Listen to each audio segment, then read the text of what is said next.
నమస్తే, నా ఛానల్ పేరు ఉమా రమ వ్లాగ్స్. నేను ఇవాళ చేయబోతున్న రెసిపీ అలసందల రసము.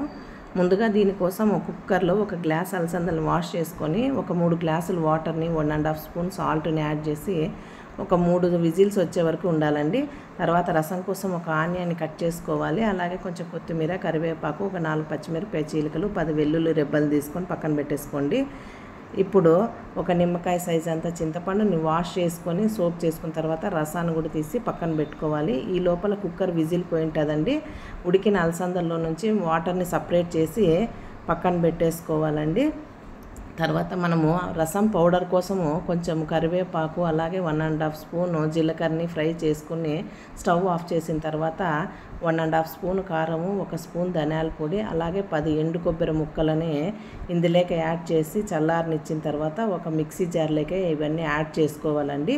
ఇప్పుడు ఒక 10 వెల్లుల్లి రెబ్బలు, అలాగే రసము చిక్కదనం కోసము ఒక 2 గంటలు ఉడకబెట్టిన అలసందలను కూడా ఇందులోకి యాడ్ చేసి ఇదంతా ఫైన్గా పేస్ట్ చేసి పక్కన పెట్టేసుకోవాలండి. ఇప్పుడు ముందుగా అలసందల్లో నుంచి సపరేట్ చేసిన వాటర్లోకి చింతపండు రసాన్ని, ఈ పేస్ట్ని యాడ్ చేసి ఇప్పుడు మీకు ఎంత వాటర్ కావాలో అంత అడ్జస్ట్ చేసుకోండి. దీంట్లోకి కొంచెం కొత్తిమీర, అలాగే కట్ చేసి పెట్టుకున్న ఆనియన్స్ ముక్కల్ని, అలాగే కొంచెము బెల్లంని, టేస్ట్కి తగినంత సాల్టు, పసుపుని యాడ్ చేసి ఇదంతా బాగా ఒక 10 మినిట్స్ మరగనివ్వాలండి. ఇప్పుడు పోపు కోసము ఒక ప్యాన్ పెట్టి ఇందులోకి ఒక 2 స్పూన్స్ ఆయిల్ వేసి 1/2 టీ స్పూన్ జీలకర్ర, 1/2 టీ స్పూన్ ఆవాలు, ఒక 2 పచ్చిమిరపకాయ చీలికలు, కరివేపాకు, అలాగే ఎండుమిరపకాయలు యాడ్ చేసి ఫ్రై అయిన తర్వాత రసంలోకి యాడ్ చేస్తే మన రసం రెడీ అయిపోతుందండి.